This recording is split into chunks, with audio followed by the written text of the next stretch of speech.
Hello.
Magandang hapon po sa inyo lahat. Tayo po ay tumayo at buksan po natin ang ating mga Biblia sa Lumang Tipan at basahin po natin ang Leviticus chapter 20 verse 7 hanggang 9. Leviticus chapter 20 verse 7 to 9.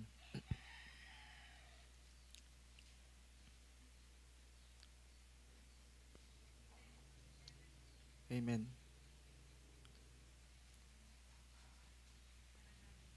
Kung nahanap na po natin, sabay-sabay po nating basahin. Amen. Italaga ninyo ang inyong mga sarili at kayo'y maging banal, sapagkat ako ang Panginoon ninyong Diyos. Tutuparin niyo ang aking mga tuntunin at isasagawa ang mga iyon. Ako ang Panginoon na nagpapabanal sa inyo. Sino mang lumalait sa kanyang ama o sa kanyang ina ay tiyak na papatayin. Kanyang nilait ang kanyang ama o ang kanyang ina, ang kanyang dugo ay nasa kanya. Salamat sa mga salita ng Diyos. Tayo po ay manalangin. Salamat Panginoon o Diyos sa mga iyong salita na aming nabasa Panginoon, na ito po ay nagpapahiwatig Panginoon ang seryoso mong obligasyon para sa amin Panginoon, na aming tuntunin Panginoon na gawin ang mga bagay na may paggalang sa aming mga magulang, pag-ibig Panginoon, at papahiwatig Panginoon na ikaw Panginoon ay tunay na banal Panginoon, na nagbibigay sa amin ng kalakasan Panginoon upang masunod Panginoon ang iyong mga tuntunin o Diyos. Dakilang Diyos, ikaw Panginoon ang manguna sa bawat isa sa amin, lalo Panginoon sa mga kikinig ng iyong salita Panginoon, na patunay na buksan mo ang aming puso at isipan Panginoon. Maraming salamat po Diyos, sa dakilang pangalan ni Jesus. Amen. At dumako naman po tayo sa bagong tipan at buksan po natin ang Mateo chapter 15 verse 1 to 6.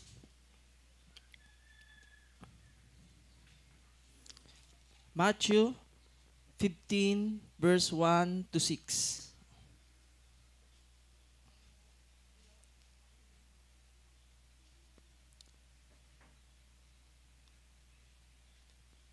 Amen.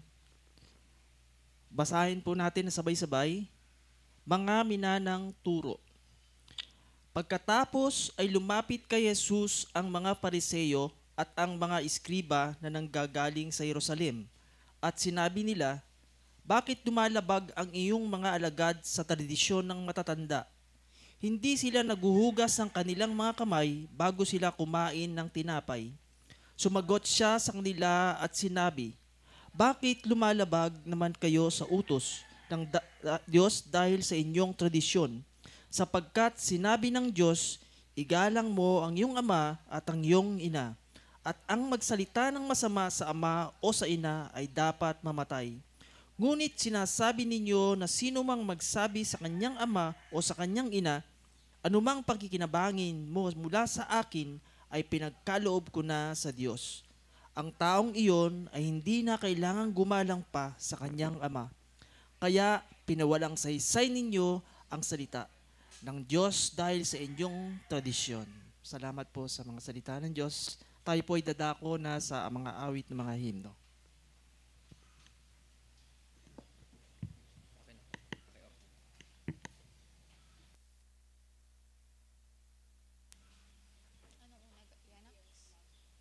Here is love.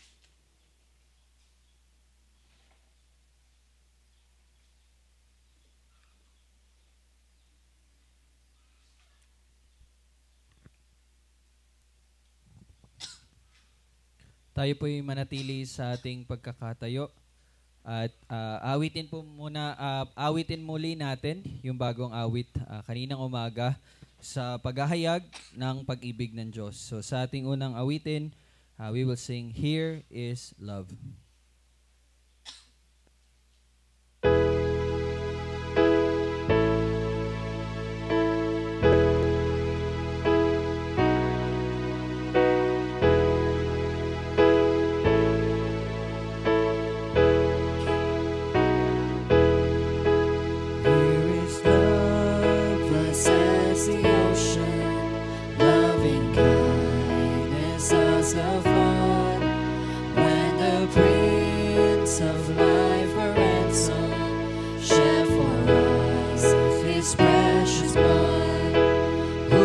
His love will not remember. Who can cease to sing His praise? He can never be forgotten throughout His eternal days.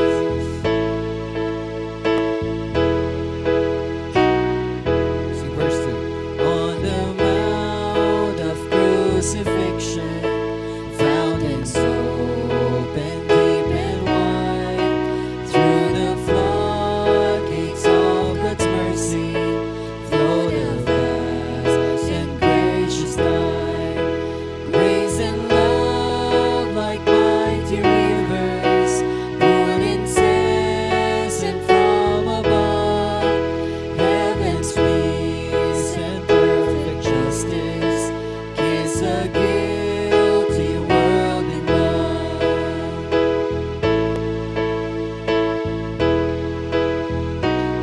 Sing verse 3. Here is love that conquered evil, Christ the firstborn from the grave, that has failed to be found equal to the life of Him who saves. In the valley of our darkness, dawn is everlasting light. Perfect love and glorious radiance has repelled that hellish night.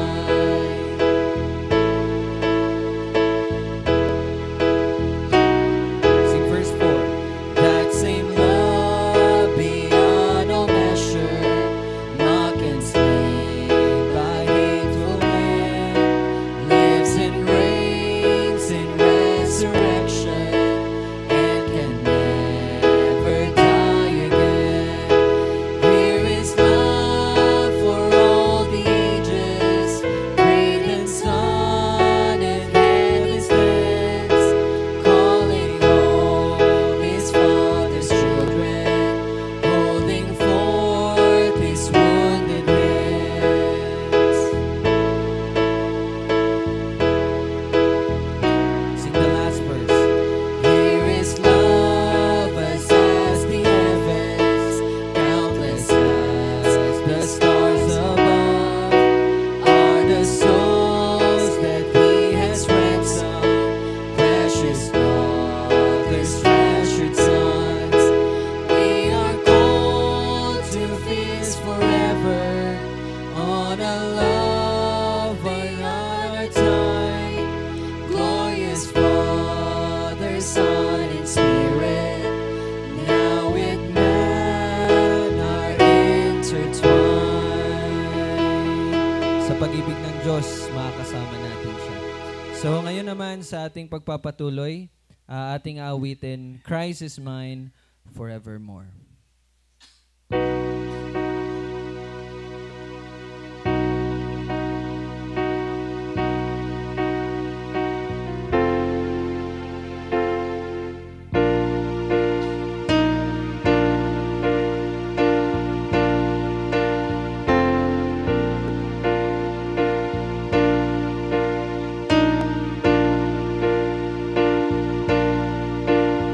Sing verse 1.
So, amen. And once again, happy Lord's Day. And ito po yung huling pagsamba natin sa araw na ito. So, kaninang umaga, natutunan natin ang paano tayo dapat mamuhay na bawat kasalanan ay ekspresyon ng pagsamba sa Diyos-Diyosan o tinatawag na idolatry.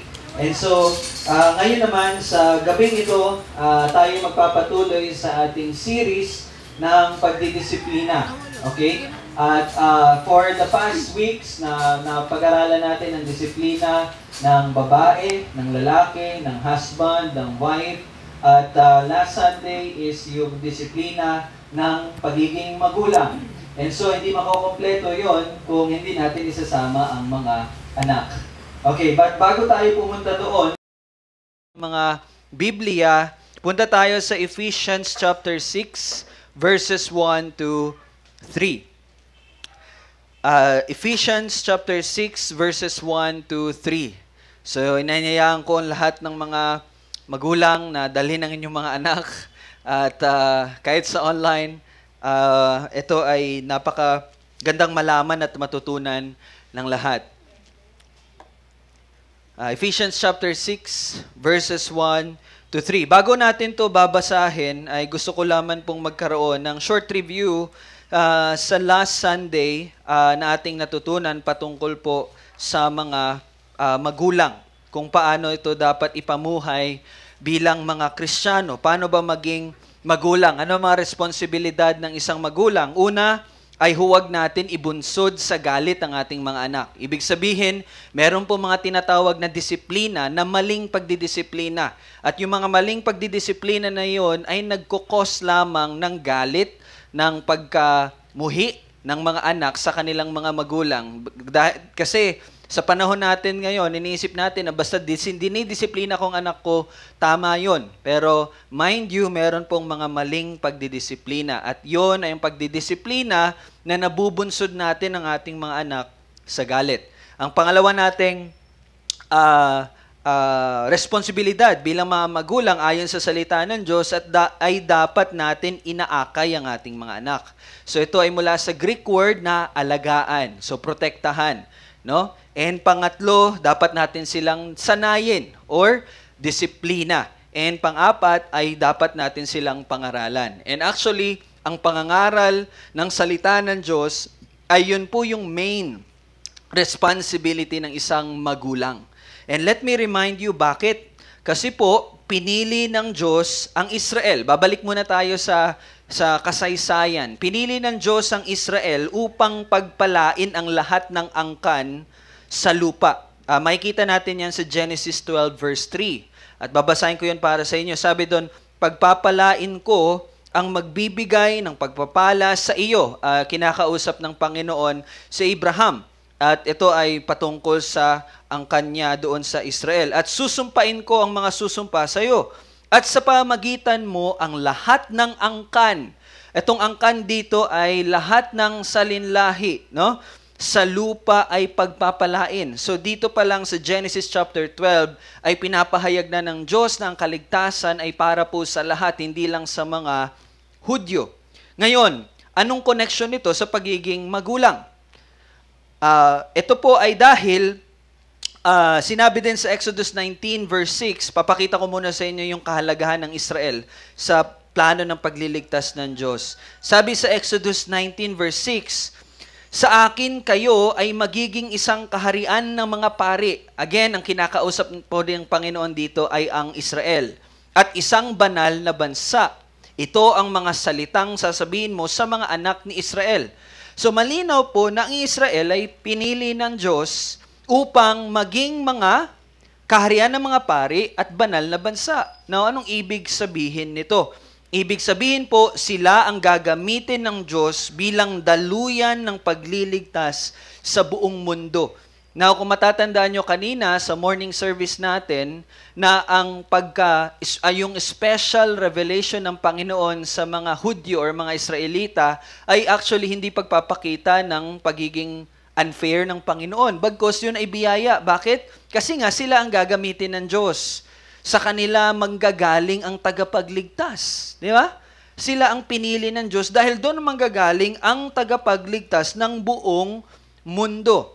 At yun po ang ibig sabihin na ang Israel ay ang magiging pari at banal na bansa kasi sila ang magiging daluyan ng pagliligtas para sa buong mundo. Ngayon, ang unang hakbang upang magawa po yun ay makikita natin sa Deuteronomy 6 verse 7. Ulitin ko po, pinili ang Israel upang maging daluyan ng pagpapala ng Diyos. Pag sinabi ko pong pagpapala, hindi ito yung mga kayamanan o kung ano pa mang bagay. Ang pagpapala na binabanggit ng Diyos ay ang buhay na walang hanggan. Now, paano yun magagawa ng Israel? Yun ay sa pamagitan ng unang hakbang na mababasa natin sa Deuteronomy chapter 6 verse 7. At anong sabi doon? Makinig kayo. Ito yung unang hakbang para sa pagliligtas. Para sila ay maging daluyan ng pagliligtas ng Diyos. Deuteronomy 6:7, ito yung unang hakbang. Sabi dito, at iyong ituturo ng buong sikap sa iyong mga anak. At iyong sasabihin sa kanila, kapag ikaw ay nakaupo sa iyong bahay, kapag ikaw ay lumalakad sa daan, kapag ikaw ay nahihiga, at kapag ikaw ay bumabangon. Ito po yung unang hakbang. Para po sila ay maging daluyan ng pagliligtas ng Diyos. Nagsisimula po sa kanilang pagtuturo sa kanilang mga anak. At ang tungkuling ito ay nakapaloob sa plano ng pagliligtas. Nakapaloob po yun doon. Kaya kung babasahin natin patuloy ang Deuteronomy 6, sinabi sa verses 8 to 9, at iyong itatali ang mga ito bilang tanda sa iyong kamay at bilang panali sa iyong noo. At iyong isusulat ang mga ito sa pintuan ng iyong bahay at sa mga pasukan ng iyong mga bayan. Anong pinapakita dito? Ibig sabihin, sa lahat ng pagkakataon, sa lahat ng sitwasyon, ay dapat ituro ng mga magulang ang salita at kautusan ng Diyos sa kanilang mga anak. Yun po yung disenyo. Doon magsisimula sa pamilya, sa isang banal na pamilya. Kasi paano ba naman sila magiging bansa ng banal na, sabi doon, paano ba naman sila magiging, sabi sa Exodus, magiging kaharian ng mga pari at isang banal na bansa kung hindi yon magiging totoo sa pinaka-small unit ng bansa, pamilya. Kaya ganun po kahalaga ang utos ng Diyos sa mga magulang na ituro yun sa kanilang mga anak. Pero ano po yung trend na nangyayari sa society natin ngayon? Kung mapapansin ninyo, pareho po yung kaisipan na ngayon is pareho dapat magtrabaho ang nanay at tatay. Di ba? At yun na po yung nangyayari kasi isa din sa dahilan, wala tayong choice, kailangan natin kumita. And dahil dyan, nauuso po, dito sa Pilipinas, I think sa Manila lang to siguro, dito wala pa akong nakikita, yung nursery school. Alam niyo po ang purpose ng nursery school talaga? Ang nursery school ay pag-iiwanan ng mga magulang ng kanilang mga anak habang sila ay nagtatrabaho. At pupunta na lang sila sa nursery school kapag tapos na yung trabaho nila, kukunin na nila yung kanilang mga anak. Ibig sabihin po, nandun lang nakatambak yung mga anak. Okay, yes, nandun po yung pagtuturo ng mga nursery teachers. Nandun po yun. Pero makikita nyo mamaya yung masamang bagay patungkol doon. Papakita ko yan sa inyo mamaya. Pangalawa, ano yung trend ngayon? Paggamit ng mga gadgets. Ito, lagi ko po itong binabanggit sa atin. Paggamit ng gadgets para patahimikin ang mga anak sa halip na disiplinahin at turuan. May kilala po ba kayo na mga anak nila doon natututo sa mga mobile phones nila? No? At dahil dyan, hindi nyo po namamalayan na lumalaga na po ang mga mali at kalikuan sa mga kids show. No? Mga kids movie. Ano yung sikat? Yung mga sikat? Yung mga palabas para pambata? Cocomelon, yung pig. Sino yun? Si Peppa Pig. Hindi nyo nalalaman ay doon pinapalabas ng propaganda ng kasamaan yung mga katuruan na hindi dapat matutunan ng mga bata. Hindi lang yun namamalayan ng mga magulang. Pero doon po yun nagsisimula. Kaya nga sabi ni Dr. John MacArthur, ang mga magulang na hindi buong puso at walang sawang naglalaan ng kanilang sarili sa makadiyos na pagtuturo at paghubog sa kanilang mga anak, ay maaaring magising isang araw at matuklasang ang kanilang mga anak ay lubos ng nahirati sa hindi makadiyos at immoral na filosofiya at gawin ng mundo. Ibig sabihin, ang mga magulang na pinapabayaan ng pagdidisiplina ng kanilang mga anak at pinapabayaan sila sa mga, yun nga po, mga gadgets, no, mga panonood ng kung ano-ano. Sabi ni Dr. John MacArthur, maaari kayong gumising na isang araw, makita niyo yung mga anak ninyo ay lubos na immerse, no, nalubog sa hindi makadiyos at immoral na filosofiya ng ating mundo. So be careful on that, mga tatay at mga nanay. Now, meron lang po ako i-share sa inyo habang nagsesearch po ako. Nag-search ako ng mga law sa US. At pakinggan niyo po itong tatlong ibibigay ko. Hindi naman lahat ng estado, pero may iilan na mga estado na pinapayagan na ang mga bata, menor de edad, na pumili ng kanilang kasarian. At hindi lang yon. Kapag nakapag-decide yung batang iyon na gusto niya, na although lalaki siya, pero gusto niya maging babae, ay bibigyan ng mga transitional medicine. Ibig sabihin yung mga inumin para yung hormones. Alam niyo pa ba yun? Diba? Minsan makikita kayo may bading, pero bakit mas sexy pa sa babae? Kasi umiinom po yun sila ng mga transitional medicine. And ang iilan sa estado sa Amerika, hinahayaan na pumili ang isang bata, menor de edad, na kahit walang desisyon ng magulang. Okay? Nasa sa desisyon ng bata kung anong gusto niyang gender. At kung gusto niya maging ganito, bibigyan pa siya ng gamot. May isang ganyang batas. At pangalawa, pwede nang gumamit ang mga menor de edad ng mga contraceptive. Alam niyo yung contraceptive? Okay. May naghindi. So, hindi ko na sasabihin para hindi mo malaman. Pero anyway, contraceptive po ay mga bagay na ginagamit sa pagtatalik upang hindi mabuntis. Contraceptive nga eh. Okay? So, sa Amerika ay pwedeng gumamit ang mga minor de edad ng contraceptive kahit walang parental consent. Pwede silang gumamit, pwede silang bumili kahit bata pa sila.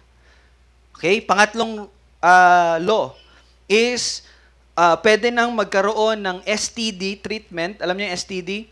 Sexually Transmitted Disease. Ang mga minor de edad, kahit walang parental consent. Ibig sabihin po, pwede silang magpagamot kung may sakit sila na HIV or AIDS, kahit hindi alam ng kanilang mga magulang. Ano ngayon? Anong epekto nun? Ibig sabihin, pwedeng gumawa ng kalaswaan ng mga bata, menor de edad. Dahil safe naman sila. Kung magkasakit sila, magpapagaling sila, hindi nalalaman ng kanilang mga magulang. Merong ganyang law sa United States. Okay? And, ito po ay pagpapalaganap ng children autonomy. Ano yung children autonomy? Ibig sabihin, merong sariling desisyon ang mga anak labas sa kanilang mga magulang. At yan po ang dinidevelop nitong mga example na mga law sa Amerika. And dito naman sa Pilipinas, merong medyo, I think alam nyo to, comprehensive sexuality education, na I think ang author or sumusulong ng ganitong law ay si Risa Hontiveros. Now, ang layunin daw netong comprehensive sexuality education ay para ipalaganap ang human sexuality, effective contraceptive use, and gender equality. Okay? Pero ang ibig sabihin lang nito kung hindi pa man to I think inano to ni President, no? Hindi niya to pinahintulutan. Well, that's a good thing. Pero actually, itong sinusulong ni Risa Hontiveros ay actually similar sa mga law na sinabi ko po sa inyo kanina sa Amerika. Hindi pa man ganun ka-develop, pero ganun po ang patutunguhan nun. Okay? So, we praise God kasi iningatan tayo at hindi iyon na-aprobahan. Why? Once na-aprobahan yon, yun po ang mga ituturo sa mga school. Okay? So, ito po ay nagpo-promote ng unbiblical solution, no? Ito ay magdudulot ng mas marami pang mga kasamaan. And bakit po?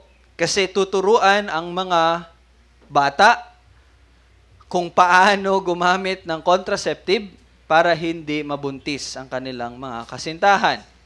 So isa lang po yan sa example. And yun nga, yung about naman sa human sexuality. Tuturuan sila ng ganito, ganyan. Hindi ko na po yun kasi hindi ko naman alam yung buo. Pero so far sa na-research ko ay ganun po ang parang gusto isulong nung education, yung comprehensive sexuality education. So be careful sa next election, no? Piliin niyo po yung mga mga tatakbo na may mga panukala na ayon sa salita. Okay? Or kung hindi man ganun pero related sa salita ng Diyos. Now, bakit ko po yun sinasabi sa inyo ngayon? Kasi po, inatasan po ng Diyos ang mga magulang na sila ang magturo sa kanilang mga anak. Dapat ang mga magulang ang nagpapaunawa noon ayon sa liwanag ng salita ng Diyos. Pero makikita natin na sa kasalukuyang panahon, ang mga schools na ang nagtuturo. At actually, hindi lang patungkol doon. Dati pa man ay naituturo na yung mga, for example, Big Bang Theory, na ang lahat daw ay nagmula sa isang, black hole. Barang sumabog lang and then boom, nagawa na ang lahat ng mga nilikha. So, you see, yun ang mga tinuturo sa school na in which unbiblical. So, mga magulang, tandaan nyo ang inatas na tungkulin sa atin ng Panginoon. Tayo ang magtuturo sa mga anak. Now, yun po, review pa lang po yun. Now, ngayon, titingnan naman natin yung importansya ng pakikinig ng mga anak. Kaya mga anak, makinig kayong mabuti. Pero, kung sasabihin ko po sa inyo, lahat po tayo ay dapat makinig. Why? Kasi kung meron pa rin po kayong magulang ngayon, kayo pa rin po ay isang anak, bagaman kayo ay magulang na. So, hindi lang po ito para sa mga bata, but para po ito sa lahat sa atin. Tayo po tumayo sa pagbabasa ng salita ng Diyos in Ephesians chapter 6, verses 1 to 3. Ephesians chapter 6, verses 1 to 3. Let us read. Mga anak, sundin ninyo ang inyong mga magulang sa Panginoon, sapagat ito'y matuwid. Igalang mo ang iyong ama at ina. Ito ang unang utos na may pangako, upang maging mabuti ang inyong kalagayan at ikaw ay mabuhay ng matagal sa ibabaw ng lupa. Pagpalain ng salita ng Panginoon, tayo po'y manalangin muna. Panginoon, kami po ay patuloy na humihingi ng iyong gabay. Turuan mo po kami at naway bigyan mo kami ng mapagkumbabang loob. At turuan mo kami kung paano kami dapat sumunod sa aming mga magulang gaya ng pagsunod namin sa iyo na maisagawa at maipamuhay namin ang pagiging anak ayon po sa iyong salita. At lahat ng ito ay para sa kaluwalhatian mo. Ito aming panalangin sa pangalan ni Jesus. Amen. Magsiupo na po tayo muli. Now, puntahan natin yung verse 1. Anong sabi sa verse 1? Mga anak. Okay, alam na natin para kanina to. Mga anak. Now, ito pong salitang anak ay mula po sa salitang Griego na tekna na hindi lamang po sa mga bata. But yung salitang ito ay para po sa lahat ng mga anak. Kaya nga sabi ko po sa inyo kanina, bagaman ang pag-usapan natin ay patungkol sa mga anak, hindi po yun nangangahulugan na para lang to sa mga bata. But para sa lahat sa atin na hanggang ngayon ay anak pa rin, kung buhay pa rin ang inyong mga magulang. So ito yung instruction sa lahat sa atin, mga anak. No? And kung matatandaan ninyo, sa chapter 5 ng Ephesians, verse 31, ay sinabi doon na ang isang lalaki, kapag siya ay may kasintahan na, iiwan niya ang kanyang mga magulang, di ba? Bagaman ganun man po ang tinuturo ng salita, ay hindi po nangangahulugan na nawawala na po ang utos sa atin na sundin at igalang ating mga magulang. So kahit na kayo po ay kasal na or kahit na may mga sarili na kayong mga pamilya, ay hindi pa rin po nawawala ang utos sa atin bilang anak na sundin at igalang ang ating mga magulang. Now, sinabi dyan, sundin ninyo. No, yung salita pong sundin ay again mula po sa Greek word na hupako, na ang ibig sabihin ay to hear under. Sa Tagalog, makinig maigi. Okay? No, makinig ng maigi at tumugon sa pamagitan ng pagsunod. Yun po yung sinasabi na sundin. Makinig ng maigi. So, dapat ang mga anak ay nakikinig ng maigi sa mga kanilang mga magulang at tutugon dito ayon sa pamagitan ng pagsunod. But take note, sabi diyan, sundin ninyo ang inyong mga magulang sa Panginoon. Now, sinabi po dito na sa Panginoon dahil ang inyong pagsunod sa inyong mga magulang ay pagsunod sa Diyos. Susundin ninyo ang inyong mga magulang dahil sumusunod kayo sa Diyos. At bakit? Bakit ganon? Basahin ko lang po. So bakit kailangan natin na sundin ang ating mga magulang?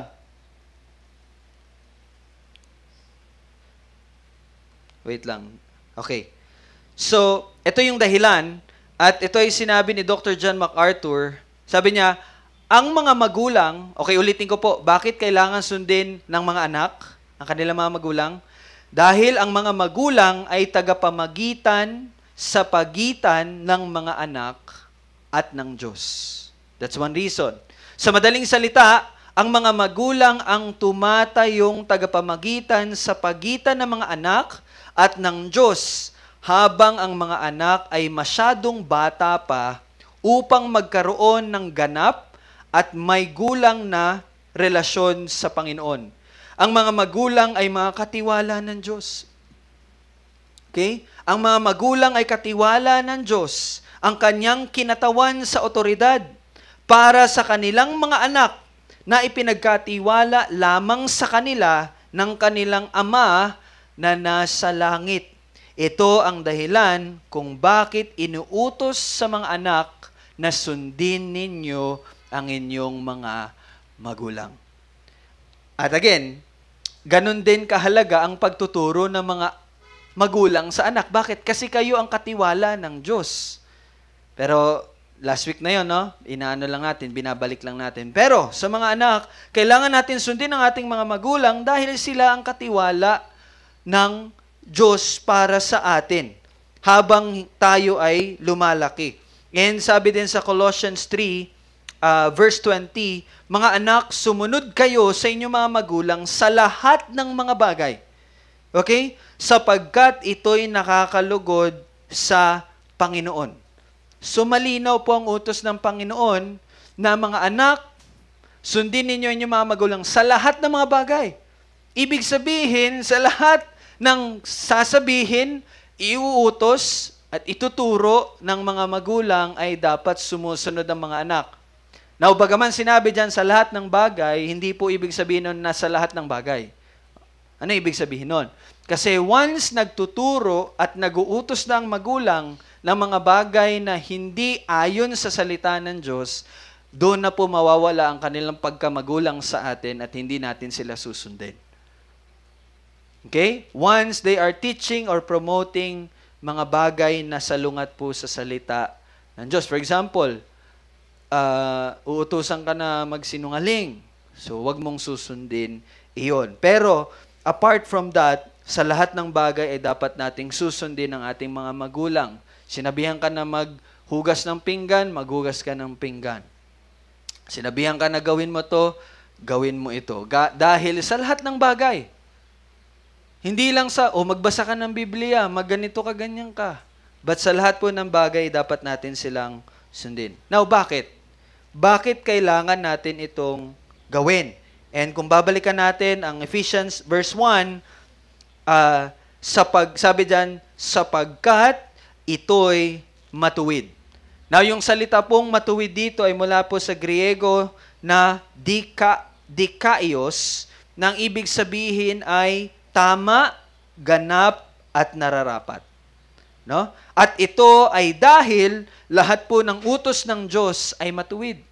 So dapat sundin ng mga anak ang kanilang mga magulang dahil ito ay matuwid, dahil ang Diyos na nag-utos nito ay matuwid.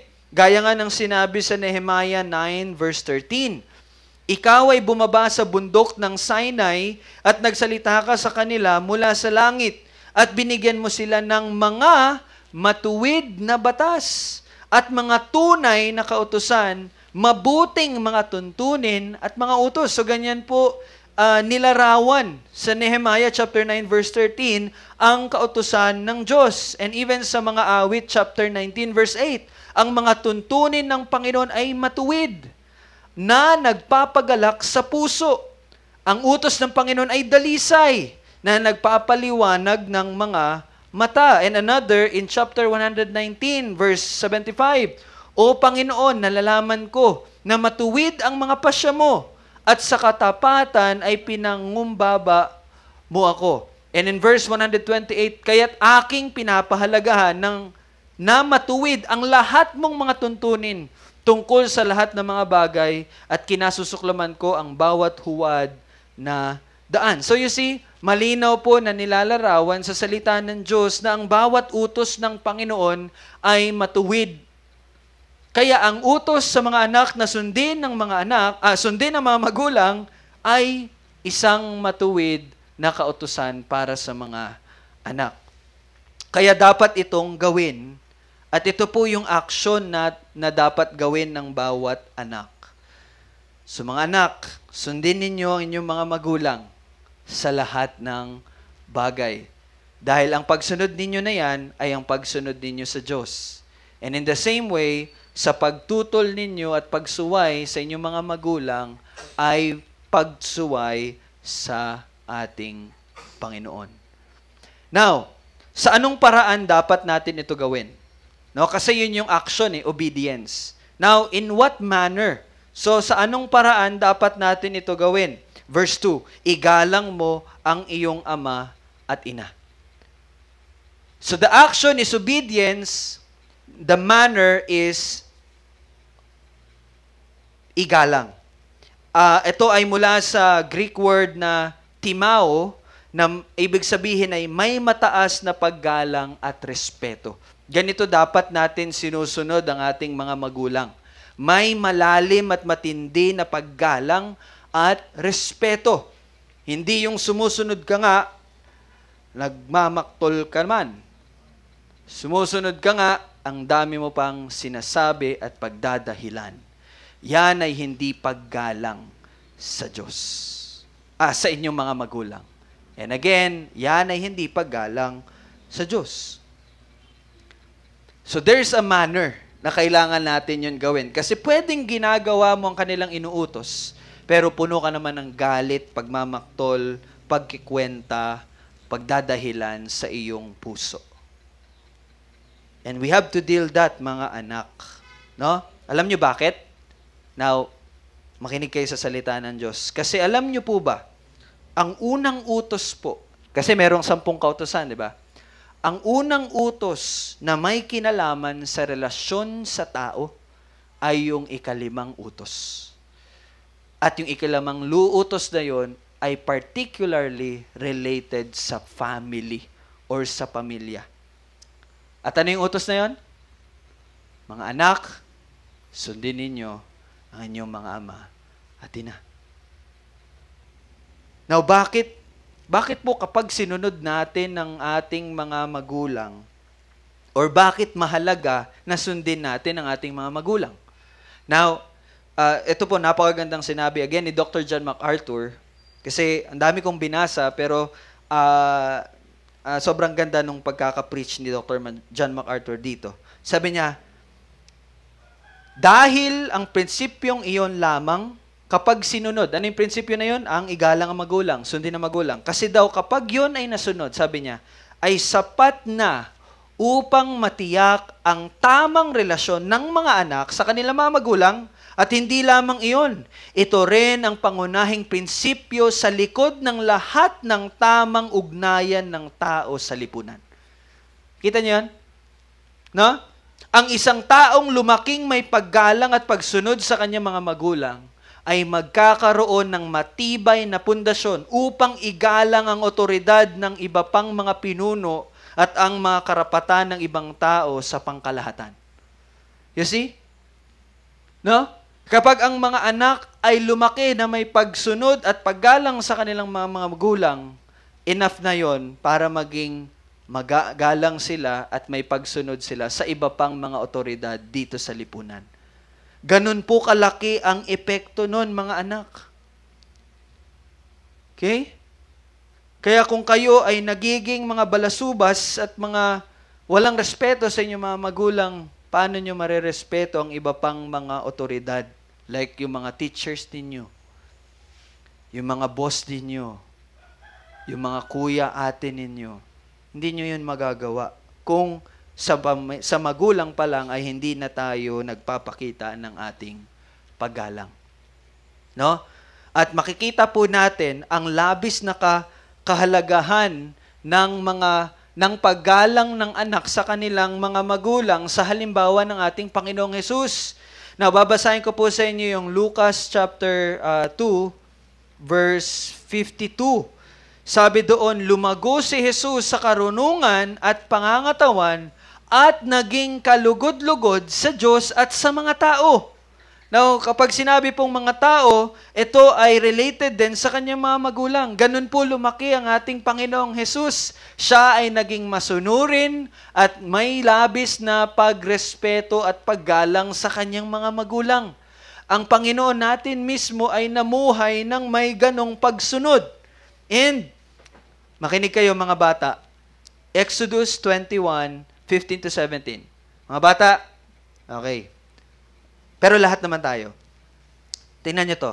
Ang manakit sa kanyang ama o sa kanyang ina ay papatayin. Ang magmura sa kanyang ama o sa kanyang ina ay papatayin. In Leviticus 20 verse 9, sino mang lumalait sa kanyang ama o sa kanyang ina ay tiyak na papatayin. Kanyang nilait ang kanyang ama o kanyang ina, ang kanyang dugo ay nasa kanya. Ngayon, makikita nyo kung gaano po kalalim ang kahalagahan ng paggalang ng mga anak sa kanilang mga magulang. That even in the Old Testament, ang kabayaran sa hindi paggalang sa mga magulang ay ano po? Kamatayan. That's second thing. Pangatlo, kung matatandaan niyo po si Eli, siya po yung isang pari po sa Israel at may dalawa siyang anak. At yung dalawang anak niya ay gumawa ng karumal-dumal na hindi pagsunod, no? At kung babasahin niyo po kung paano inilarawan ng kanyang mga anak, sinabi sa 1 Samuel 2 verse 12, ngayon, ang mga anak ni Eli ay mga lapastangan, wala silang pakundangan sa Panginoon. Now, kung sa Tagalog, hindi natin to masyado mabibigyan ng pansin, pero yung salita po na sinabi dito, ang mga anak ni Eli ay mga lapastangan, actually in the original writing and even sa King James Version, ang tawag sa kanila ay mga anak ni Belial. Alam niyo po si Belial? Kilala niyo si Belial? Isa po siyang Diyos-Diyosan. No, ang mga anak ni Eli na hindi nagpakita ng paggalang sa kanyang magulang ay tinawag na anak ni Belial. So, ganun din po, no? Kapag tayo ay hindi sumusunod, yan ay pagpapakita or paglalarawan na pwedeng sabihin na tayo ay mga anak ni Belial. No? And, meron din pong halimbawa si Jacob, no? Babasahin ko po yung Genesis 28, 1 and 2. Sabi dito, at tinawag ni Isaac si Jacob, at siya'y binasbasan, pinagbilinan at sinabi sa kanya, makinig kayo, huwag kang mag-aasawa sa mga anak ng Canaan. No, sinabi ni Jacob, no, sa kanyang mga anak. Tumindig ka at pumunta sa Padan Aram, sa bahay ni Betuel, na ama ng iyong ina, mag-asawa ka roon mula sa mga anak ni Laban na kapatid na lalaki ng iyong ina. Na anong sinasabi dito? Ito po yung kautusan actually ng Panginoon na huwag mag-aasawa ang mga Israelita ng mga taga-Canaan or ng mga Hentil. Now, hindi po tinuturo ng salita na ito na ang magulang ang pipili ng mapapangasawa. Okay, relax lang kayo. Hindi po ang magulang ang pipili ng inyong mapapangasawa.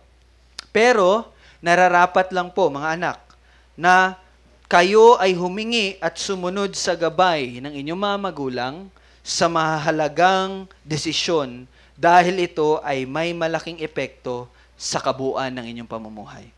Again, hindi ang magulang, hindi pinituro noon na magulang pipili ng asawa.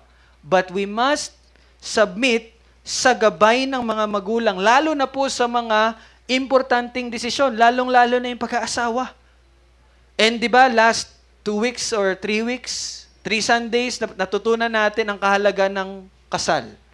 Di ba? Tatandaan niyo yan, ang kahalaga ng kasal is the reflection, di ba, ng tipan ng Diyos. Kasi ang asawang lalaki ay magre-reflect kay Kristo. At ang asawang babae magre-reflect sa church. So, hindi ko na po yun i-review, pero sana naunawaan natin ang kahalaga ng pag-aasawa. At ito ay isang malaking desisyon na gagawin ng isang tao sa kanyang buhay. Kaya mali po talaga yung lumalaganap ngayon na, sige, mag-girlfriend ka, mag-boyfriend ka ng marami. Tingnan mo kung sino makakamatch mo. O mag-live-in muna kayo, mag-anak muna kayo, tapos tingnan nyo kung compatible ba kayo. Diba? Ganun po binababa, no, ng mundo ang kahalagahan ng pagkakasal or pag-aasawa. Pero again, babalik ako sa punto natin, sa mga mahalagang desisyon, kailangan ng gabay ng magulang. Bigyan ko po kayo ng example. Pag-aasawa pa rin. Ito po ang gabay ng Diyos sa atin. Dapat ikasal lamang ang isang mananampalataya sa Panginoon. O mga magulang, alam niyo na, dapat ikasal ang inyong mga anak sa Panginoon. Anong ibig sabihin nito? Basahin ko po sa inyo yung 1 Corinthians 7:39. Ang babaeng may asawa ay nakatali habang nabubuhay ang kanyang asawa.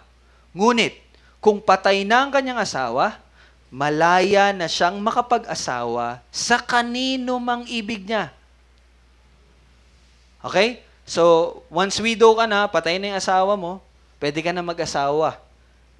Sa kanino mang ibig mo. Pero hindi natapos doon yung verse. Lamang ay sa Panginoon. Ano ibig sabihin nun? Ibig sabihin po nito, dapat ka lamang ikasal sa mga mananampalataya. Tuldukan na natin. Dapat mananampalataya ang iyong magiging asawa. Hindi pipili ang iyong magulang kung sino. Okay? Pero isa lang ang standard na dapat susundin. Dapat ay sa Panginoon. Dapat mananampalataya. Bakit po? Bigyan ko yun ng bad example. Basta si Iso. Naalala niyo po si Iso? Si Iso ay kapatid ni Jacob. At sinabi sa Genesis 26, nang si Iso ay 40 taong gulang na, siya ay nag-asawa kay Judith na anak ni Biri na Heteo at kay Basemat na anak ni Elon na Heteo at ginawa nilang mapait ang buhay para kina Isaac at Rebekah. Sino si Isaac at Rebekah? Magulang ni Jacob at ni Iso. Anong ginawa ni Iso? Nag-asawa siya ng Heteo. Ang Heteo ay hindi Israelita. Okay? At anong naging epekto nun sa kanyang magulang kay Isaac at Rebekah? Naging mapait ang buhay para kay Isaac at Rebekah. And bakit? Hindi sinunod ni Iso ang sinabi ng Panginoon sa Genesis chapter 24. Ano bang utos ng Panginoon? At ikaw ay aking panunumpain sa ngalan ng Panginoon, ang Diyos ng langit at lupa, na hindi mo ikukuha ng asawa ang aking anak sa mga anak na babae na mga Kananeo na siyang aking tinitirhan. Malinaw ang instruction ng Panginoon sa mga Israelita. Huwag kayong mag-aasawa ng mga babae ng mga Kananeo. Okay? So, anong resulta po ng hindi pagsunod ni Iso sa kanyang magulang? ang angkan ni Iso ng mga Edomita ay ang laging kaaway ng mga Israelita. You see? Ganon ang naging epekto nun. Hindi siya sumunod eh. No? Nagkaroon ng patuloy na labanan between Israelites and the Edomites. Ewan ko lang kung ano pong ano sila ngayon, anong tawag sa kanila sa modern time.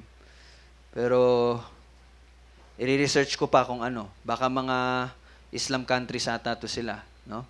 Laging salungat sa mga Kristiyano. Okay? So mga anak, isa sa pagpapakita ng paggalang sa inyong mga magulang ay ang paghingi ng gabay, lalo na sa mga halagang desisyon ng inyong buhay. So wag nyo pong itatago iyon sa inyong mga magulang. But always isik nyo po ang kanilang gabay. At dito sa ating napag-usapan, sa pag-aasawa or sa pakikipagrelasyon. Makinig po kayo sa inyong mga magulang at wag nyo po yung itatago. Okay? And one last thing. Marami pong paraan upang ipakita ang ating paggalang sa mga magulang, pero dito po ako magtatapos. Mapapakita natin, mga anak, ang ating paggalang at paggalang sa ating mga magulang sa pagbibigay ng kanilang pangangailangan. Okay? Ulitin ko po. Mapapakita natin ang paggalang sa ating mga magulang sa pagbigay ng kanilang pangangailangan. And kanina binasa natin yung Matthew 15 verses 1 to 6. Di po ba? At ano po yung story ng Matthew 15, 1 to 6? Yung mga Pariseo, sinasabihan ng kanilang ang mga tao na okay, basahin ko na lang po. Sabi ng Panginoong Hesus sa Pariseo, bakit lumalabag naman kayo sa utos ng Diyos dahil sa inyong tradisyon? Ano ba yung tradisyon nila? Ito yung sabi ng Panginoon. Sinabi ng Diyos, igalang mo yung ama at ang iyong ina. At ang magsalita na masama sa ama o sa ina ay dapat mamatay. Ngunit, sinasabi ninyo sa sino mang nagsasabi sa kanyang ama at kanyang ina na anumang pakikinabangan mo mula sa akin ay pinagkaloob ko na sa Diyos, ang taong iyon ay hindi na kailangang gumalang pa sa kanyang ama. Anong sinasabi ng mga Pariseo? Okay, ibigay nyo yan. Yung pera ninyo, ibigay nyo, i-tithes nyo dito, bigay nyo sa templo. At okay na huwag nyong bigyan ang inyong mga magulang kasi binigay nyo na sa templo ng Diyos. Pero tinama sila ng Panginoon. No? Sabi niya, pinapawalang saysay ninyong salita ng Diyos dahil sa inyong tradisyon. Kasi yung tinuturo ng mga Pariseo na yun, tradisyon lang yun. Pero anong utos ng Diyos? Yun nga, igalang ang kanilang mga ama at ina. Okay? So, mahalaga na maunawaan natin ito.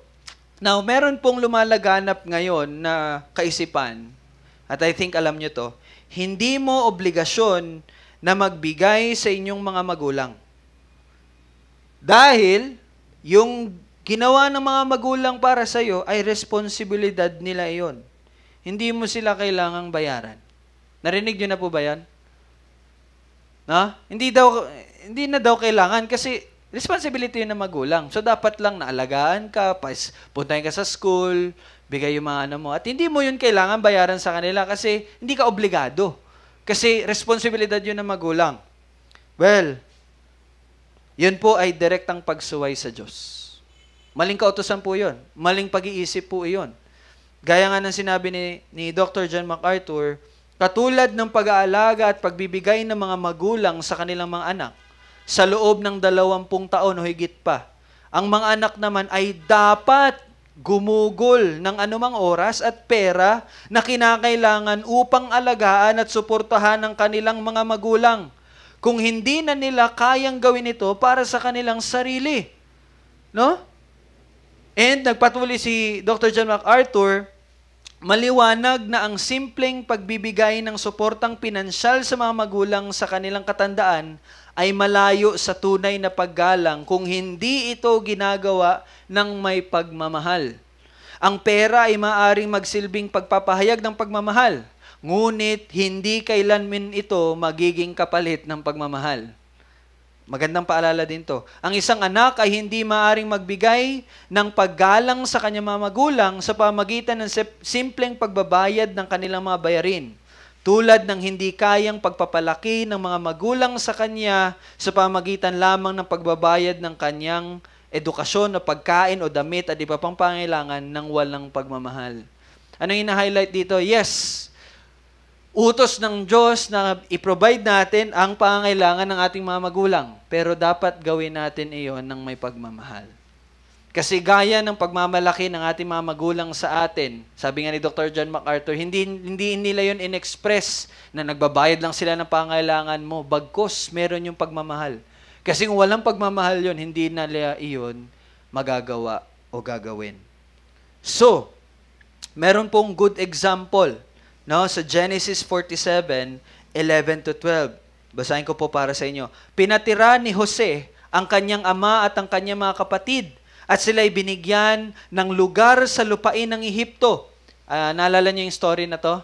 Yung si Jose, at 'di ba si Jose yung pang-11 na anak ni Jacob, at dahil sa inggit nung 10, 'di ba? Inano siya, tinapon, tapos napunta si Joseph sa Egypt, and then naging pangalawa sa pinakamataas. And then nagkaroon ng famine. Ito, walang pagkain na sila Jacob at kanyang mga pamilya, yung angkan ng Israel. At pumunta sila sa Egypt. At ito ang nangyari, pinatira ni Jose ang kanyang ama at mga kapatid. At sila'y binigyan ng lupa sa lupain ng Ehipto na pinakamabuti sa lupain ng Rameses, gaya ng inutos ng Faraon. Binigyan ni Jose ng pagkain ng kanyang ama at ang kanyang mga kapatid at ang buong sambahayan ng kanyang ama ayon sa bilang ng kanilang mga anak. Now, bakit ko po ito binigay na example? Meron po magandang commentary dito si Thomas Watson. Sabi niya, ito ay simpleng pagbabayad ng tamang utang. Pinalaki ng magulang ang kanilang mga anak noong bata pa sila at nararapat lamang na alagaan ng mga anak ang kanilang mga magulang kapag sila'y matanda na. Dapat ko bang sabihing ang mga anak na ito ay mga halimaw? Anong description ng mga anak na halimaw? Ang mga anak na nahihiya sa kanilang mga magulang kapag sila'y matanda na at humina na. Kapag ang mga luha at mga lumpong pisngi ng mga magulang ay humihingi ng awa, ngunit ang mga anak ay walang malasakit. Kapag humihingi ng tinapay, binibigay sa kanila ang bato. Kapag ang mga bahay ay sinara, sinasabi natin na may salot doon. Kapag ang mga puso ng mga anak ay sinara laban sa kanilang mga magulang, ang salot ay nasa puso nila. So that's good example, no? Si Joseph. Okay? And the perfect example is ang ating Panginoong Jesus. Basahin ko po yung John 19:26-27. Nang makita ni Jesus ang kanyang ina at ang mga alagad, at ang alagad na kanyang minamahal. Ito po yung time na nakapako na po ang Panginoong Jesus. Pero tingnan niyo po ano nangyari. Nang makita ni Jesus ang kanyang ina at ang alagad na kanyang minamahal, itong alagad niya na minamahal niya, si John po to. Na nakatayong katabi niya ay sinabi niya sa kanyang ina, babae, narito ang iyong anak. Tinuro, ang ibig niya pong sabihin si John. At pagkatapos ay sinabi niya sa alagad, narito ang iyong ina. At mula noon ay dinala siya ng alagad sa kanyang sariling tahanan. Ano po nangyari dito? Dito natin makikita na kahit na nasa krus na ang ating Panginoong Jesus, ay iningatan niya ang kanyang ina. Sa pamagitan ng pagbibigay ng kanyang ina doon sa kanyang alagad na si John. Hindi niya iniwan ang kanyang ina na walang mag-aaruga at mag-aalaga sa kanya. So that's our perfect example. No? So, utos sa atin, mga anak, tayo ang mag-aalaga sa ating mga magulang kapag sila ay hindi na kayang alagaan ang kanilang sarili. Okay? So, yan ay pagpapakita ng paggalang sa ating mga magulang. So mga anak, mahalin ninyo inyong mga magulang. Mararamdaman nyo lang ang kanilang kahalagaan kapag sila'y wala na. Kaya habang nandito pa sila, pakita ninyo ang inyong paggalang, pagmamahal at pagsunod sa kanila. That's why I resolve myself na habang buhay pa tong aking mga magulang, hindi pwedeng hindi ako makakauwi. I have to spend my time. Kasi pwedeng mamaya, wala na sila. And verse 3, last verse. Upang maging mabuti ang inyong kalagayan at ikaw ay mabuhay ng matagal sa ibabaw ng lupa. Now, ito po ang magiging resulta ng ating pagsunod at paggalang sa ating mga magulang. Magiging mabuti ang iyong kalagayan. Ano ibig sabihin nito? Ito po yung quality ng buhay, quality of life. Ito ay patungkol sa quality or kalidad ng buhay. Dahil ang pagsunod sa ating mga magulang ay ibig sabihin pagsunod sa Diyos. At ang pagsunod sa Diyos ay ang magdadala ng pagpapala at iiwas ito tayo sa miserableng resulta na dulot po ng pagsuway. Kaya sinabi diyan, magiging mabuti ang iyong buhay kapag ginagawa mo ang pagsunod at paggalang sa iyong mga magulang. And pangalawa, at ikaw ay mabubuhay ng matagal sa ibabaw ng lupa. Ito naman yung sa quantity. Kanina yung quality of life, now the quantity of life. Now, hindi po ito tinuturo. Hindi po nito tinuturo na kapag sumusunod ka at gumagalang ka sa magulang mo, mabubuhay ka ng 100 plus. Hindi po yun ang tinuturo ng hahaba ang buhay mo. Mabubuhay ka ng matagal sa lupa. Hindi po yun ang tinuturo nun. Bagkus, ang ibig sabihin po nito ay mapupuno ang iyong buhay ng labis at ganap ayon sa itinalaga ng Diyos sa halip na ito ay putulin. Kung ano man ang itinalaga ng Diyos para sa buhay mo, mararanasan mo yon. Hindi niya yon puputulin. Naintindihan niyo po? Kasi pwede palang i-cut short yung buhay natin. Kapag tayo ay mga walang modo, hindi sumusunod at gumagalang sa ating mga magulang. Paano yon? Anong example nun? Naalala niyo si Ananias at Safiro? Sila ay mananampalataya. Pero nung sila ay nagsinungaling, na-tempt sila sa pera. Anong nangyari sa kanila? Pinatay sila. Namatay sila. Okay? So yun po ang ibig sabihin nito, na habang ating buhay sa lupa, hindi po mag-e-extend yung life natin, but ma-enjoy at mararanasan natin yung itinalaga ng Diyos para sa buhay natin. Hindi yun makakat short. Okay? So, anong gusto nyo? Diba? Okay? And hindi lang po yun. Another example is yung mga miyembro ng Corinth Church. Natandaan nyo na nangyari sa Corinth? Sabi sa verse 11:30, dahil dito. Ano yung dahilan na yon? Dahil hindi nila ginagawa at hindi sila nilalapastangan nila yung Lord's table. Diba? Yun yung issue doon. Sabi dan, dahil dito, marami sa inyo ang may hina at mga may sakit at ang ilan ay namatay na. So you see, ang paglalapastangan sa kautusan ng Diyos ay maaring magdulot na makat short yung ating buhay. Now, one last thing. At ito ay mahalagang quote from Dr. John MacArthur. Kung ang mga magulang na mas matanda at mas may karanasan ay hindi kayang tuparin ang kanilang mga responsibilidad ng hindi naliligtas at napupuspos ng banal na espiritu. Sabi doon, kung ang mga magulang kung hindi nila magagawa ang kanilang mga responsibilidad na wala ang banal na espiritu, paano pa kaya yung mga anak na inaasahang tuparin ang kanilang mga tungkulin nang wala ang mga espiritual na pangangailangan nito?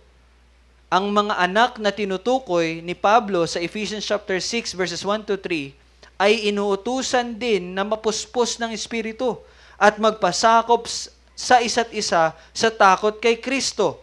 Tulad ng mga mag-asawang lalaki at babae na pinag-aralan natin sa Ephesians 5:22-33 at mga magulang sa Ephesians chapter 6 verse 4. Ibig sabihin po, sabi niya, ang ibig niya pong sabihin dito, hindi ito magagawa ng mga anak kung sila ay hindi mga ligtas. Do not expect na ang mga anak ay susunod sa magulang gagawin nila yun. Kung sila naman ay walang pananampalataya sa Panginoon. And baka isipin ninyo, bata pa sila, hindi nila yun maintindihan. Take note, si Samuel po ay nagkaroon ng malapit na kaugnayan sa Panginoon mula noong siya'y bata pa. Si Haring Josias ay nagpasimula ng espiritual na reformation sa Juda noong siya'y bata pa lamang. Si David ay bata pa nang simulang gamitin siya ng Panginoon. Si Esther ay isang dalaga nang gamitin siya ng Diyos upang iligtas ang kanyang bayan mula sa ganap na pagkalipol. At si Juan Bautista ay napuspos na ng Espiritu Santo mula pa man nang siya ay nasa sinapupunan pa lang ni Elizabeth. So don't limit God. Bagaman bata pa lang yan, hindi ibig sabihin nun na hindi na siya kayang iligtas ng Diyos. Dahil ang Diyos ang nagliligtas. Hindi desisyon ng tao. Kaya, mga magulang, babalik pa rin tayo sa mga magulang, patuloy nyo pong ihayag at ituro ang ebanghelyo sa inyong mga anak kahit na sila ay bata pa. No, minsan kasi ito yung nagiging drawback natin eh. Ay bata pa kasi ito, hindi ito mauunawaan. Kaya po mga magulang, ganito po kahalaga na dalhin ninyo inyong mga anak sa araw ng Panginoon. Huwag niyo pong hahayaan na maglalakwat lang sila. Bagkus, dalhin niyo sila. Kayo ang magdidisiplina na siguraduhin ninyo, bagaman bata pa sila, ay marinig nilang salita ng Diyos. At nandun na din po yung encouragement natin na family worship. Simulan ninyo sa inyong mga tahanan. Bagaman bata pa sila, sanayin ninyo sila sa salita ng Panginoon. No? At mga anak, mga bata, no? Kayo ay nilikha ng Diyos at alam natin na tayo po ay may mga paglabag sa ating Panginoon. At ang tanging makakapagligtas sa atin ay ang ginawa ng ating Panginoong Jesus. Manampalataya kayo sa ating Panginoon at bilang bunga ng pagliligtas niya ay sundin natin ang ating mga magulang. Yan po ang utos sa atin. Natapos na natin ang disiplina ng pamilya. So, we are praying na sundin natin iyon. Tayo po'y manalangin. Panginoon, maraming salamat po sa iyong salita. Ikaw, ang Ama namin na nasa langit. At ikaw lang ang dapat naming sundin. At isa sa mga utos mo ay ang pagsunod namin sa aming mga magulang. Nang may paggalang, mataas na pagtingin at pagrespeto sa kanila. Dahil ang aming pagsunod sa kanila ay direktang pagsunod sa iyo, aming Ama na nasa langit. Patuloy po akong nananalangin na hubugin mo po ang mga kabataan, ng mga anak, even matatanda na bilang mga anak sa kanilang mga magulang, na sundin at patuloy na magbigay ng paggalang. Dahil ito ay makakapagbigay ng luwalhati sa iyo, aming Ama na nasa langit. Patuloy mo pong pag-igtingin ang bawat pamilya na ikaw ang sentro, ikaw ang sinasamba, at ikaw ang nagiging pamantayan sa lahat ng desisyon at gawain ng bawat pamilya. Ikaw lamang ang purihin sa lahat ng ito, aming Ama na nasa langit. At aming panalangin sa pangalan ni Jesus. Amen. Amen.